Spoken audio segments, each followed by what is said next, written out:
But I will share with those of you who are on that this is now a new weekly initiative from us, and we'll get better at it. So you're part of our soft launch. We are very grateful that you're part of this experiment with us. Yes, Cynthia? Yes, I'll unmute so you can hear me now. Do unmute as we wait a couple of minutes till everybody joins us. We're thrilled to have everybody. It's really fun trying to figure this out. All of us technology novices.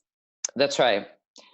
We've joked, and there are some of you on already online who are half our ages, who are much better at this than we are. Not counting Scott's age, of course. I meant mine and Cynthia's. Yes. Scott is a youngster.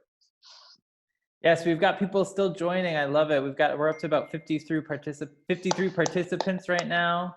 How thrilling. It's really fun. It'll be fun when I can see everyone's faces as well. So, yeah. You know, you'll all have to get ready for that. We will want to see everybody. We'll imagine we're all in the theater together. We were trying, if anyone online has great skills in the Zoom area, we were, you know, sort of this new tech world. I was trying to figure out how to do this backdrop so that it would look like I was, you know, in front of a theater. But our attempts at that are yeah. Round two. We'll do that at round two. Round two. Margie is on. And David wants to check his audio. You can check your audio now, David. Right?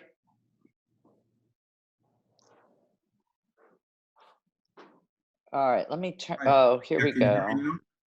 Yep, we can hear you, David. Oh, okay. Okay, great. I just wanted to make sure. Yep. Our board chair, David Jimenez. We're so glad you're with us.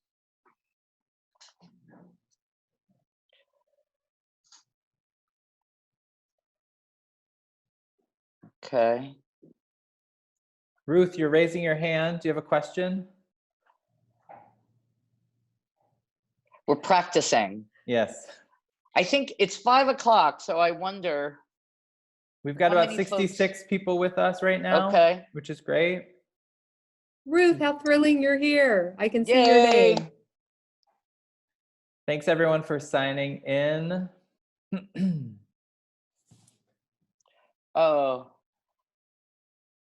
Oh, I see many. Now that I'm seeing the sign-in list, I'm seeing many friends on this list. Thank you all for being here. I'm scrolling through the list of names and fighting the instinct to say hello to each one of you, since I that will get tedious, I know. So, but welcome all, and thank you for being here.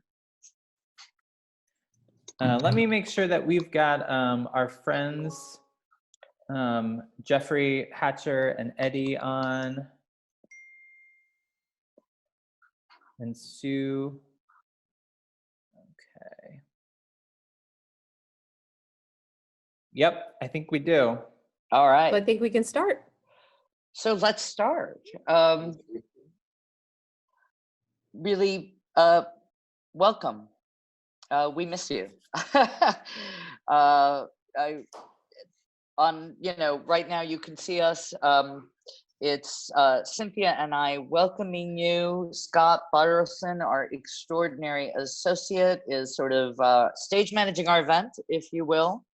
And we'll in a minute give everyone kind of the nuts and bolts of how this works in terms of how we're testing it this week. As many of you heard me say, this is our soft launch. We keep saying soft launch, so if it doesn't work well, you'll forgive us and come back next week. We hope to hold these sort of virtual cocktail hours every Wednesday at 5 and cover a range of topics, which I'll talk about more in a little bit. Cynthia and I took over the theater in July, which of course was a long time ago now. And we started the Seen and Heard as simply an email way of staying in touch with all of you, of sort of saying, how do we let you know what we're doing at the theater, why things are programmed, what's going on backstage, how to connect our audiences, how to connect the community more to the work on the theater. So it seemed a natural extension of that to turn this now to Seen and Heard Live, or pseudo live, or virtual live, and share updates as we're all deprived of our company in person in our beautiful space. So we had an outpouring of RSVPs. I see people joining even as I'm speaking. So that shows that you're all missing us as much as we're missing you. And we welcome you to this. We welcome your ideas about how to do this better and other approaches. So more on that anon as well. I guess I wanted to point out one thing I read in the New York Times recently was how much improved brain processing is when you're with other people, that you actually think more clearly and process information more efficiently in the company of others, which is all to say that theater is the best way to learn, to feel, and to connect. They did a study with connecting through screens, and it's not as good. It is a substitute, but it's what we've got for now. And given that this way, at least we can see each other's faces, we can start to process more what's happening to us and how we will tell stories about this in the future. So welcome to our first Seen and Heard Live. Cynthia, I think I can hand it over. Oh no, I'll hand it over to Scott first. Excuse me. Scott, you'll be our moderator. You want to give us a few sort of talking points about how we're going to do this? Yes, of course, I would love to. Hi, everybody. So we've got we're not scripted. We're actually not we're not scripted, but not at all. We're this kind is of trying to for real figure right this now. out. We've got over 103 attendees so far. Wow. So it's awesome, really Thank exciting. you. But here's, Thank you, for thank those of you. you who have various knowledges of this platform Zoom, just a lowdown of kind of how it works. So first off, on the top right-hand corner of your screen, you have two different view options. There's a gallery view option. This allows you to see all the videos that are live at once. And then the speaker view option. So that will center the person who is primarily speaking. So throughout this next hour, Seen and Heard Live, we're gonna be bringing videos in and out. And so you just have a different capability of how you wanna watch over the next hour or so. On the bottom left-hand corner, you have you should be able to see kind of a mute and unmute button. I actually have all the control right now, so I can mute and unmute you because we're using a webinar platform. So just to give you a heads up about that. We'll get to a point where there may be a Q&A section. So if you have a question, you can click the Q&A at the bottom and type in or ask a question. And then there's also a chat feature. So if you hit the chat button, you can communicate with everybody or you communicate with specific people. So if you have any technology issues, you can find me and send me a note directly. I'm under the name Hartford Stage, and I can try to help you out if you have any questions. Those are pretty much the basics online right now. And we'll see how this goes. And hopefully we'll continue to use this platform in the best way possible. So thank you all for being here. We're really excited. Have to get better at the mute and unmute. So here we go. So Cynthia, welcome. Hey everybody, I'm Cynthia Ryder. I'm the managing director at Hartford Stage. Amelia has recruited me to do part of the reading here today, drawing back on when I was an actress long ago. So I'm thrilled, I'm so excited. But first I want to tell you, thank you all for your support. Just the fact that you have logged on tonight tells us how much our community is with us. There's so many organizations right now and individuals that are struggling, and the support that you are offering to them, either through your financial donations, your notes of support, they mean so much. I can tell you that the notes I have gotten from subscribers and friends in the arts world have meant everything to me in this last hard time.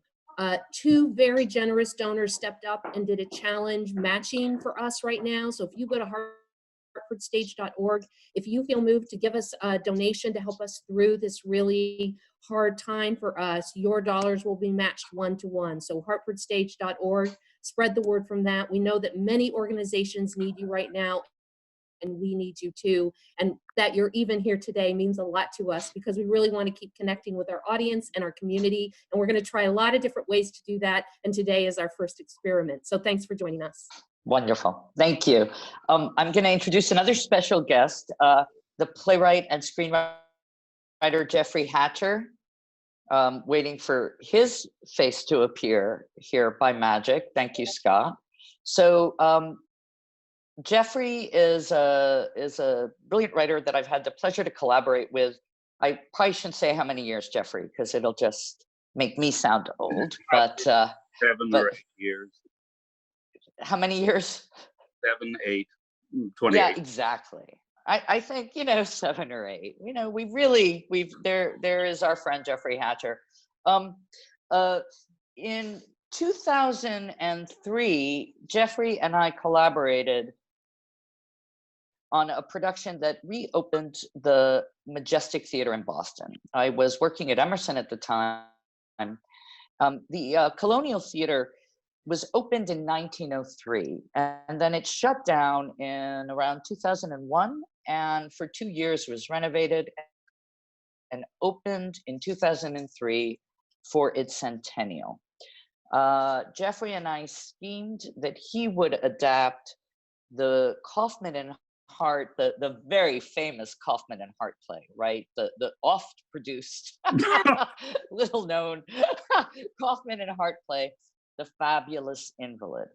The Fabulous Invalid has been, or was historically, not so much in use now, a term to refer to the theater, which is to say it was always dying, it is always dying, it is always ailing, but it's a fabulous invalid and it never actually goes away.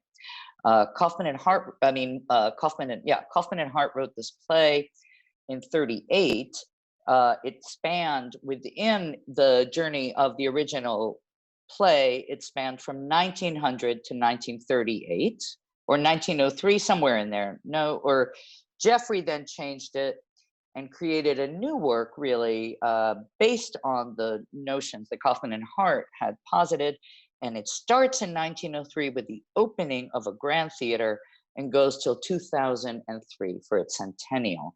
So Jeffrey has indulged us and given us his blessing to read a scene from Fabulous Invalid, one of the early scenes in the play. We have as our distinguished readers a certain managing director who acted in her youth, who we have dragged back onto the boards, as it were. So Cynthia Ryder will be reading Paula. The lead actor in this comedy, Jeff Hatcher, will be reading her counterpart, Larry. Larry and Paula are a married couple. I'll let Jeff tell you the plot in a moment. Eddie Cruz, our wonderful Eddie. Are you a graduate now? Oh no, almost. I'm still a junior. You're still a junior. All right, one Check. more year. So we have our wonderful Eddie, who many of you remember from Quijote Nuevo, returning to read the stage manager, and our very own board member Sue Collins making her stage debut online, reading stage directions with us. So I thank all 4 of you for participating with us. We hope to do many more such readings while we're all quarantined in our homes. So Jeffrey, can I hand it off to you for our plot up until this moment where we meet our protagonists? Yes, sure. Prior to the scene we're about to read, we've been at a last-minute rehearsal for the opening night of a new play. It's 1903. The theater, the Majestic, is run by a man named John Carlton. He's the producer. And the actors are Larry and Paula. They are married. And they've been rehearsing a scene at the very end of the play where they're both supposed to make an exit and a door is supposed to slam right before the curtain comes down. And we have learned that the two of them are planning to get divorced as soon as the play is done, when its run is over, rather. And so what's happened just before the scene we're about to do is that they've come to the end of the play, they've both made their exits, they've slammed the door, and suddenly a catwalk high above the stage has come crashing down. And there's a big flurry and the to-do, people running around, they close the curtains, and this is the scene that transpires. So here we are, there's a big crash, lights shift, and over to Sue. We now realize there's someone standing on stage with Larry and Paula. He's a thin, pleasant figure in a formal-looking suit. He carries a clipboard. Miss Kingsley? Mr. Brooks? Yes, who are you? And what in God's name is going on? I wouldn't use that name if I were you. What, God? Rules. Who are you? I'm the stage manager. Stage manager. You're not. No, not your previous stage manager. I'm the one from now on. What do you mean? I signed for a one-year contract, not run of the show. Well, I'm afraid this show's come to the end of its run. 2 white uniformed emergency workers come on with stretchers. There are obviously 2 dead bodies under the sheets. Who's that? Oh, Larry, there are 2 of them. You know, that's not Paula and someone, is it? You feel up to it? I must. Stop. Paula and Larry peek under the sheets. Larry, it's you. This one's a dead ringer for you. You died. Died? Oh, dear boy, she's died on stage 1,000 times. She always pops back. Not this time. You see, when you slammed that door, the vibration shook loose that catwalk, and what with the bolts not being screwed in tight, I'm afraid it came a crashing. Larry, you killed us. The littlest thing goes wrong on stage and I'm to blame. It's not entirely Mr. Brooks's fault. The stagehand was supposed to check it, but then he got word his wife was in labor, and well, things fall through the cracks. You'll be happy to know it was a boy. They'll decide to name him Lawrence Paula, if that's any consolation. How do we get back? If I had a penny for every time I've heard that. Here, you're a magical sort of specter fellow, I take it, yes? I guess. Well, so take us back in time before the catwalk broke. Gee, going back in time. That's just pure fantasy. But this can't be. It's a dream. No, it's a nightmare. Miss Kingsley, Mr. Brooks, if I may, when this happens, former people like yourselves tend to become confrontational and hyper-rational. We're trained to respond as follows. Yes, you are dead. No, this is not a dream, nor is it dementia, dipsomania, a practical joke, or an opium bender. No one can see or hear you with the exception of me, and no one sees or hears me with the exception of you. Yes, but if we're dead, why aren't we in heaven? Well, this is where the fun part kicks in. You died in a theater during a show. So? So you get to haunt the theater. Does that mean that Lincoln haunts Ford's theater? No, you have to be an actor. So that means John Wilkes Booth haunts Ford's theater. No, he didn't die in the theater. Uh-huh. Yeah. The rules are very specific. If any actor dies in a theater during a show, that actor may remain in the theater. For how long? Eternity. As ghosts? No, as ushers. Of course he means as ghosts. Well, if actors can haunt the theater as ghosts, why are we the only ones here? Well, this is a brand new theater. You're the first. Some theaters are chock full of dead actors. In England, they got them packed up like mackerel. So we'd be all alone. Well, I'd be up in the booth. Do we have any other offers? Well, you can, if you so choose, move right on to the afterlife. Heaven or hell? Are there theaters in heaven? No, heaven can be very puritanical. Nice music, though. What about hell? Lots of theaters in hell. But it's a dead house. It's like a Wednesday matinee. A little crinkly wrappers, the coughs, the burning and screaming, and the shows. Faust, Faust, Faust, all day long. It's like Germany. Well, if there are no theaters in heaven, I won't go. I'm staying here. It's all I care about. It's all I've ever loved. That's what you've never understood, Larry. No, if you're going to start this, the theater business again. Excuse me, did I come in the middle of something? We're getting a divorce. No, don't say that. What? Divorce? Stop saying that. You can't get divorced. It's not allowed. Why not? We're not Catholic. Should have been.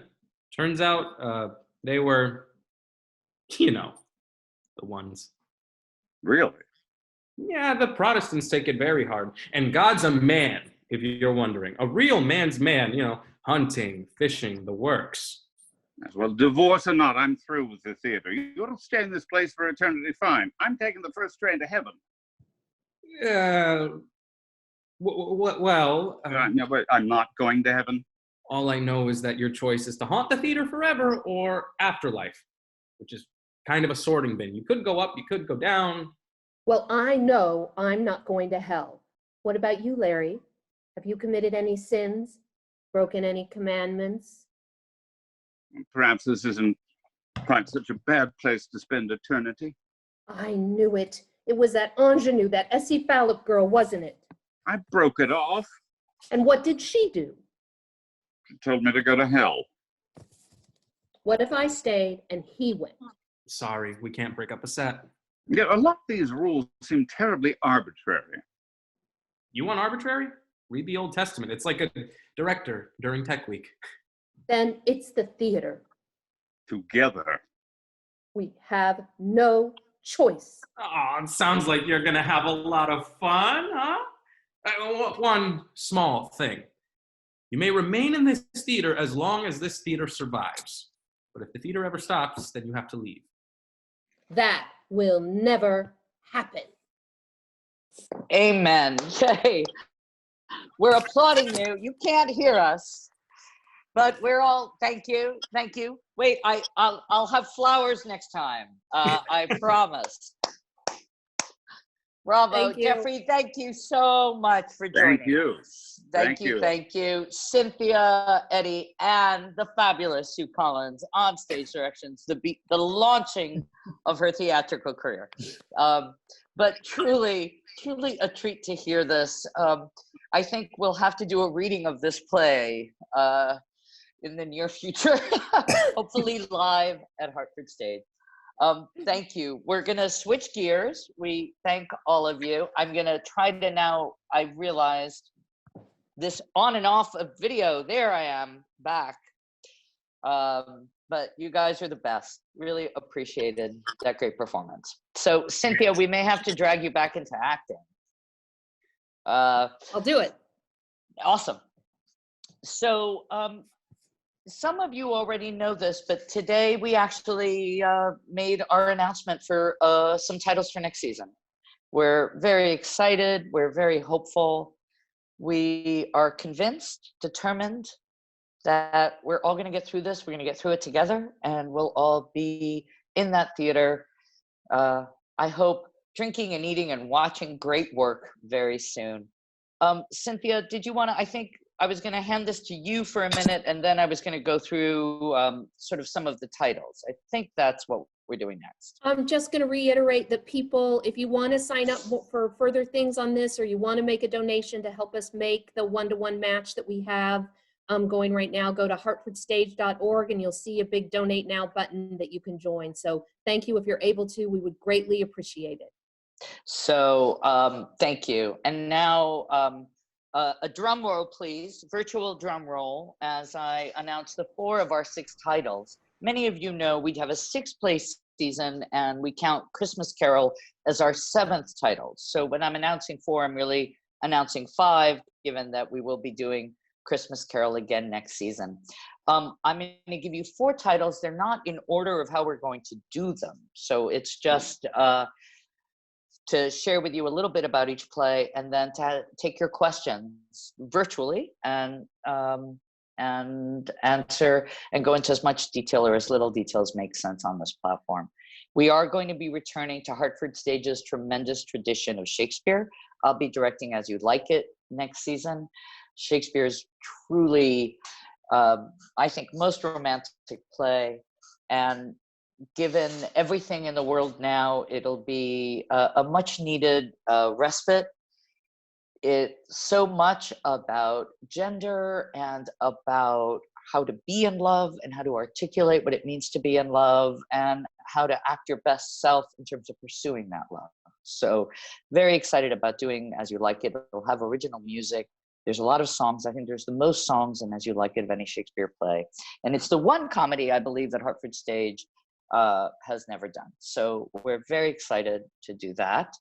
The other thing I'm directing is a world premiere of a play called Simona's Search by a playwright named Martin Zimmerman.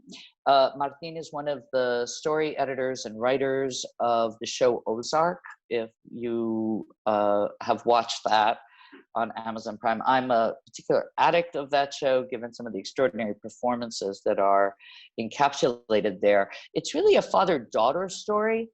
The father is Latin American. The daughter has been raised in the United States. And there's much about his life that he's never told his daughter. And the play is about her search to figure out who her father is and how who he is has affected who she is, her dreams, her ability to connect. It's really about how we are influencing each other all the time, whether we intend to or not.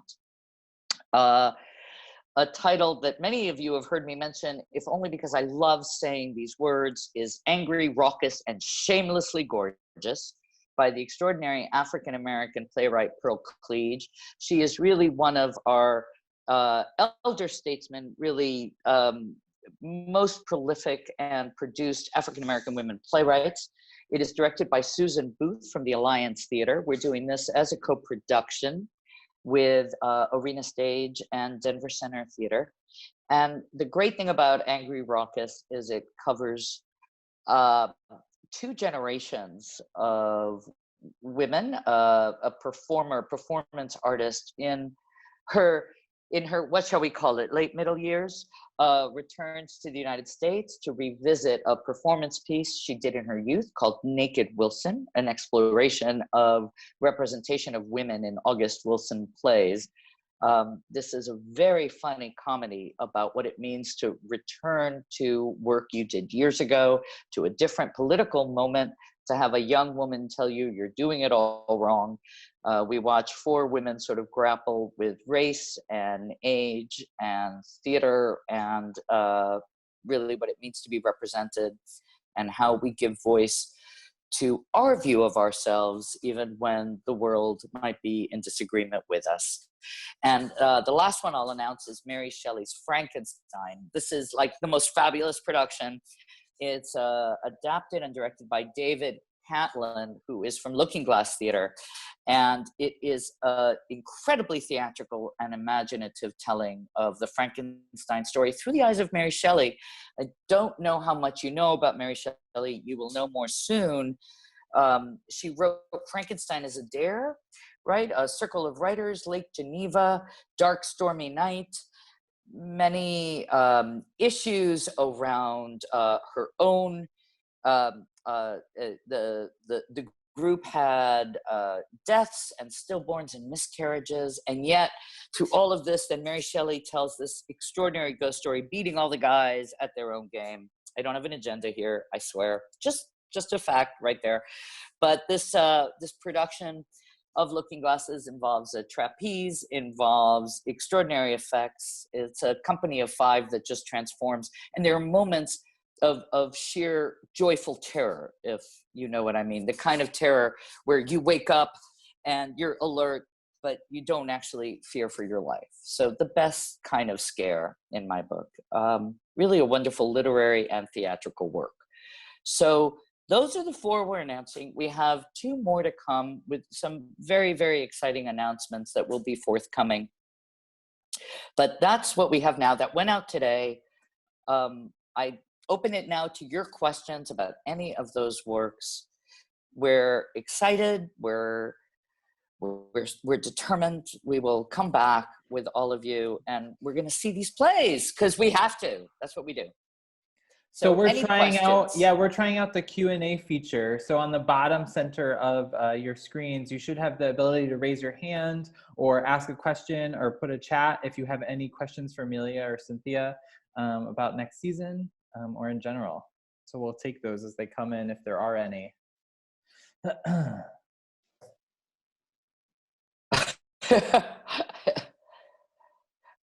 Someone asked a question it's a so little, we can play with the platform. I know. Someone asked something. It reminds me of how Jeff Hatcher just described hell, right? A quiet house. Crinkly wrappers, no one responding. I know you can't. It's okay. I wasn't guilting all of you. Somebody actually asked if we plan to reschedule King's Speech. And unfortunately, no. King's Speech is on a tour to several different theaters. And so we will not be able to reschedule King's Speech. So I can recommend the movie. Is that terrible? No, that's good. It's heartbreakingly, we won't be able to bring that back. We also have a raised hand from Michelle M. So I'm gonna open that up for a question from Michelle M. Michelle M, we should be able to hear you now. Hello, everyone. Michelle, it's Michelle McFarland from the It library. is. Michelle. It is. How are you all? Good, good. Well, we're better for this. I think so. I love the idea that the show must go on no matter what. And I'm going to encourage our ambassadors and everyone to continue to tune in. I think this was great. And I'm glad to have been able to participate. And I'm excited about the upcoming shows too. Michelle is we one love of our neighborhood ambassadors. Exactly. Thank you. Thank you.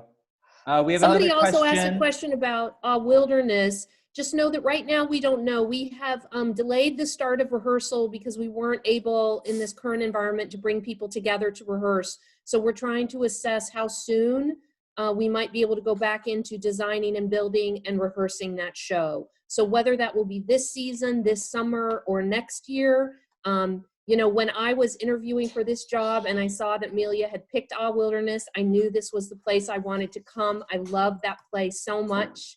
And I've never gotten to see it produced. I've only gotten to read it. So we will definitely produce Wilderness sometime. We just don't know when yet. We are doing it. We are doing it. So stay tuned to hear more about that. We've got another question from Carolyn. Carolyn, I'm going to open you up for a question now. Are you there? Hey, Carolyn. You're muted, Carolyn. If there. Yes, go. we can hear you. Can you tell me a little bit more about Frankenstein and how you came to know that play? Oh, absolutely. So a shout out to Rachel Alderman, who spent some formative years in Chicago and knows a lot about Chicago companies. So she had mentioned in passing how much she loved this Looking Glass. Looking Glass is a Chicago-based company. And so Rachel had mentioned to me in one of our artistic staff meetings how much she had loved this production. And then the McCarter in Princeton, New Jersey produced it last season. So I went to see that and was just so taken with it and with the audience response to it that I reached out to the director and talked about how it would fit in our theater. And part of what excited me was not only what I saw at the McCarter, but how open David was about feeling how he could play it in our house. What I love about Hartford Stage, among many other things, is the fact that we're a thrust theater, that we have actors who are there with us, close to us, breathing with us. And I'm very excited about David's image of how he can adapt Frankenstein to our space and make it really about what works for Hartford and our audiences. So that's the story. I've also always been fascinated by the story of Mary Shelley writing Frankenstein.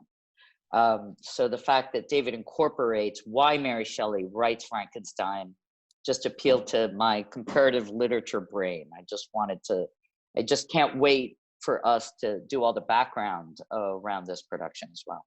And I love Looking Glass. If you have time to go online and look at them, the way that their physicality and their theatricality, when you go to see a play by one of Looking Glass's directors, it's nothing you could see except in the theater. The way they tell the story is often deceptively very simple, but incredibly Right. theatrical, almost acrobatic or Trapeze, a trapeze. It's just beautiful. Even if you just go look at some of their images of Around the World in 80 Days or Alice in Wonderland or other things, they're really amazing, amazing storytellers. Their theatricality is unique. So it's a way of bringing a familiar title and a new aesthetic to our theater. So it's really a perfect combination. Thank you. We've got some other questions that are coming Yay! in quickly, which is great. So first of all, Marilda said that she would love to see Fabulous Invalid as the last play with Cynthia starring. Yeah. I like that. Yep, we'll keep her busy yet. Yeah. Donna wonders when we plan on starting the new season. Oh, we wish we knew. Yeah. You know, we're still planning right now for a normal start to next season, which is usually in September sometime. So that's certainly what we're planning towards, but we're doing a lot of different scenario planning right now, depending on how long or how short the pandemic continues. So stay tuned on that. We just don't have a definitive answer right now. We have another question from Jasmine Augusto, another one of Hey, our community Jasmine. partners. She said, what are everyday things like you as theater folks doing? What are everyday things that you as theater folks are doing to keep the arts alive in your life outside of the virtual workplace? Great question. Oh, what a great question. So I feel for me, I can let others answer that as well. I feel like that would be a great question to ask all of us. Of how do we keep that part of our souls alive?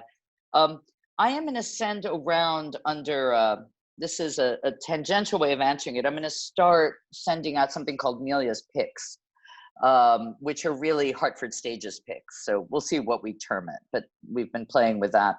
But there's an Instagram post that Bill Irwin did where the clown and mime and actor Bill Irwin, where he talked about what he's doing, which I found very inspiring, is he's revisiting pieces that he'd shelved, work he had done that he felt hadn't been successful or that he hadn't had time to finish, and looking at what might be interesting in his repository.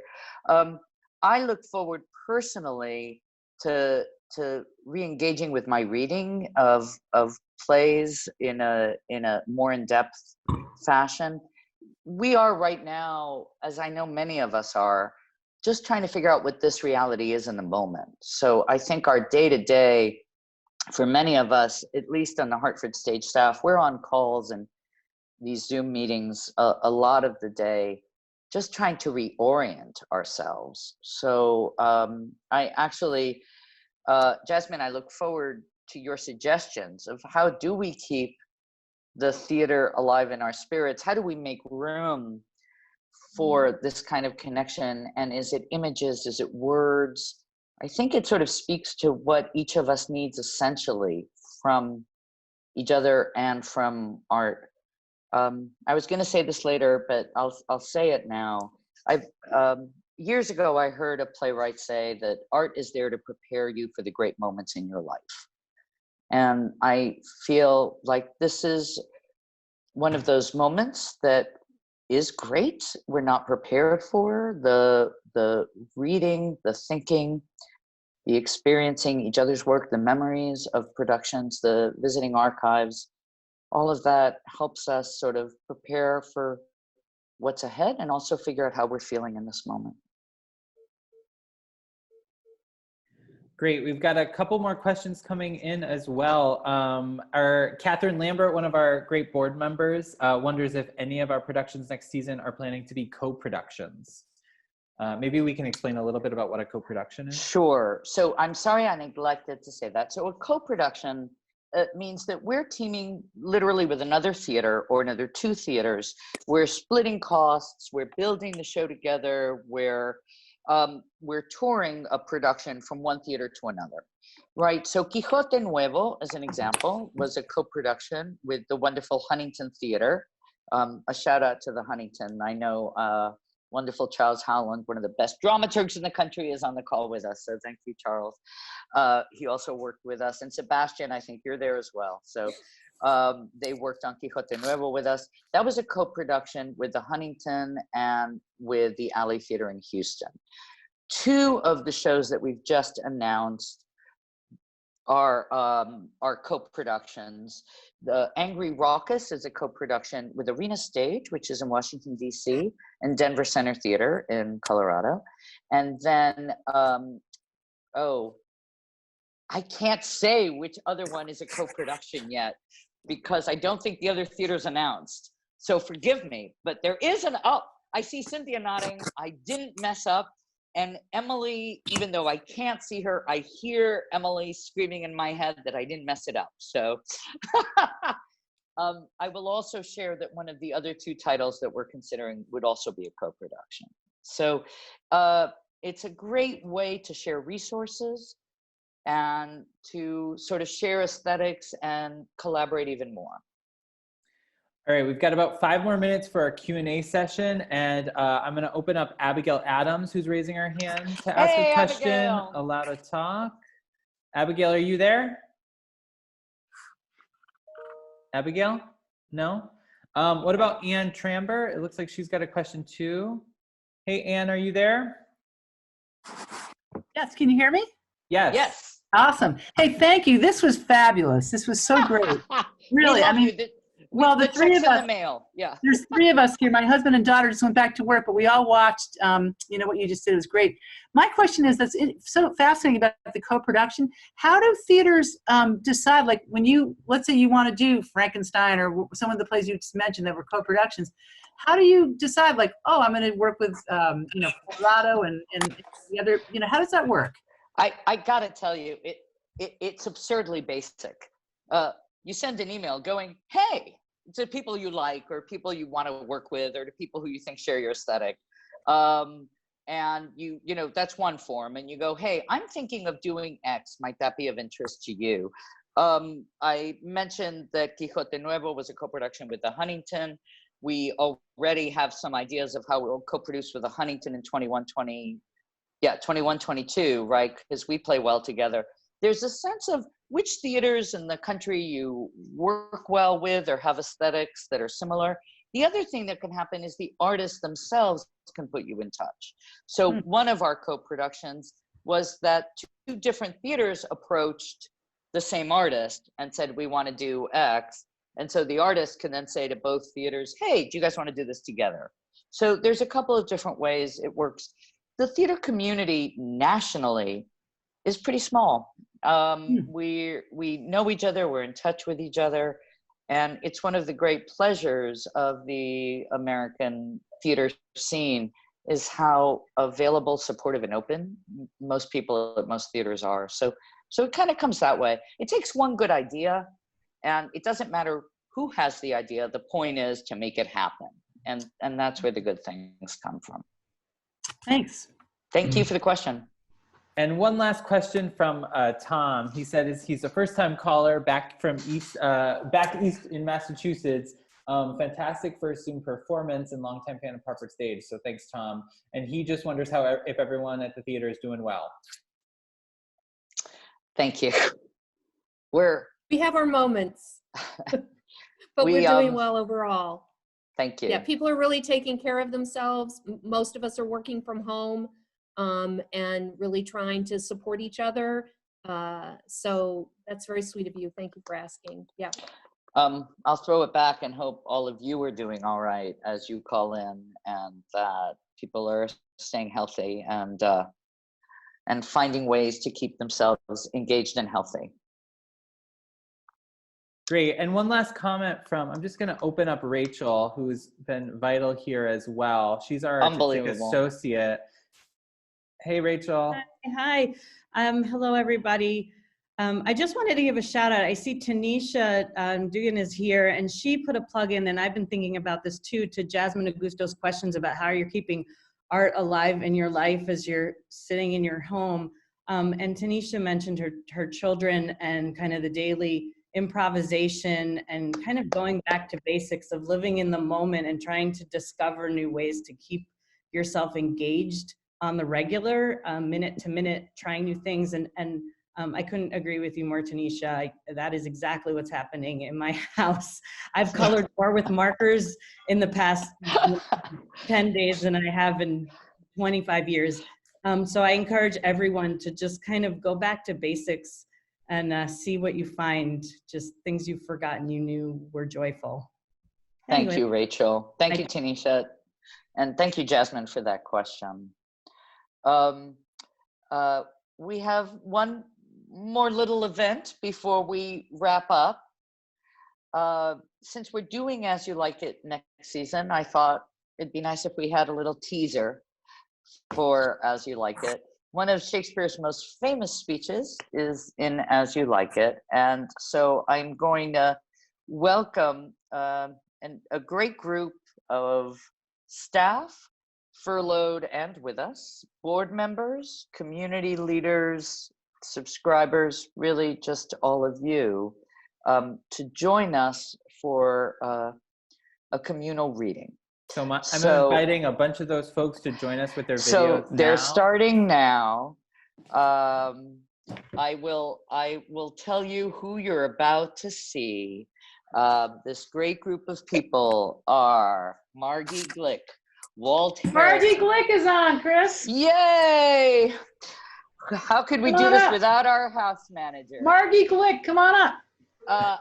Come on up. We've got someone who maybe needs to someone mute. is a Figure it out. fan. I like it. Margie and Walt and Ian's a fan.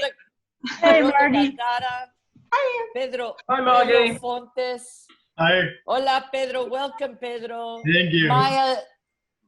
Maya Dillon, the wonderful Maya Dillon. Many of you know her from her numerous performances at Hartford Stage. Maya, are you there?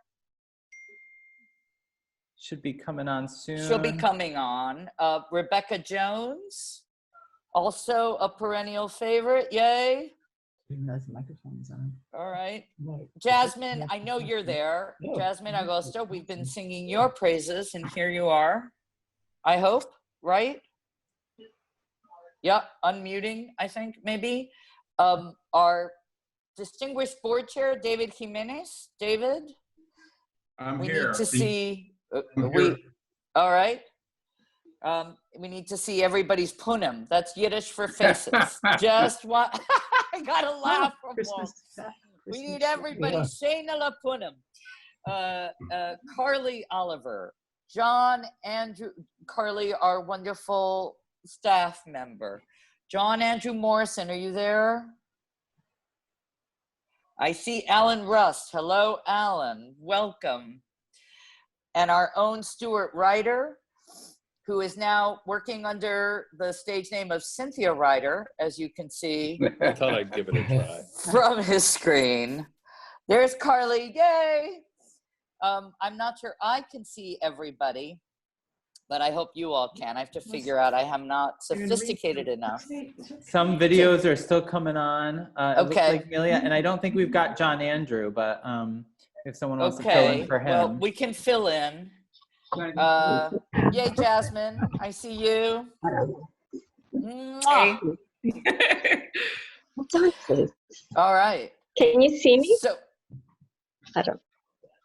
who was that? Marilda.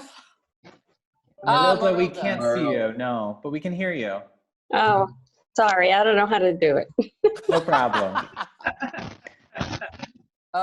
Well, I'm gonna ask Margie to invite us into the theater and start us off. Over to you, Margie. Here we go. All the world a stage, and all the men and women merely players. They have their exits and their entrances, and one man in his time plays many parts. Al principio el infante aullando y vomitando en los brazos de la enfermera. At first the infant mewling and puking in the nurse's arms. And then the whining schoolboy with his satchel and shining morning face, creeping like a snail, willingly to school. And then the lover, sighing like furnace, with a woeful ballad made to his mistress's eyebrow. Rachel, can you take it? Then a Oh. soldier full of strange oaths and bearded like the part. Jealous in honor. How do I share my screen? Yeah, you're perfect. We see you. Okay. You're awesome. Jealous in honor, sudden and quick in quarrel, seeking the bubble reputation even in the cannon's mouth. And then the justice in fair rounded belly with good capon lined. With eyes severe and beard of formal cut, full of wise saws and modern instances, and so he plays the part. The sixth stage shifts into the lean and slippered pantaloon. With spectacles on nose and pouch on side, his youthful hose well saved, a world too wide of his shrunk shank. And his big, manly voice, turning again toward childish treble, pipes and whistles in his sound. Last scene of all, that ends the strange, eventful history, is second childishness and mere oblivion. Sans teeth, sans eyes, sans taste, sans everything. Thank you. When we were looking at this piece, Scott mentioned how at the end of it, it's really a celebration of the senses, isn't it? It's that when you lose the senses, you've lost your life. And the beauty, I think, of the speech is that we all get all the 7 stages. And we can interpret each stage for ourselves as we will.